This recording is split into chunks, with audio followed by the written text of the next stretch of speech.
விட்டது.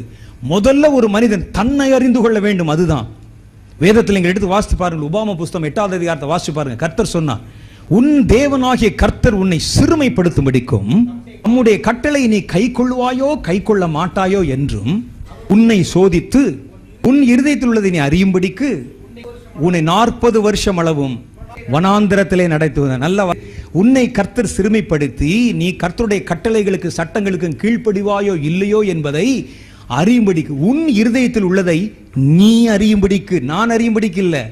கர்த்தர் உன்னை சோதித்ததும் சோதனையிலே நடத்தினதும் நீ நல்லவனா கெட்டவனா என்று ஆண்டவர் உன்னை சோதிப்பதற்கல்ல, நீ நல்லவனா கெட்டவனா நீ தெரிந்து கொள்வதற்காக. உன்னை பத்தி அவருக்கு தெரியுமே.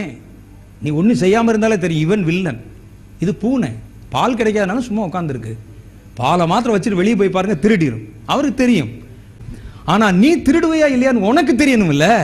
அதைத்தான் கர்த்தர் இங்கே காண்பித்து கொடுக்கிறார். அவர் சொல்றார் பார், உன் இருதயத்தில் உள்ளதை நான் அறியும்படிக்கல்ல உன்னை சோதித்தது, உன் இருதயத்தில் உள்ளதை நீ அறியும்படிக்கு. கர்த்தர் அதுதான் ரொம்ப கவனமா இருக்கிறார்.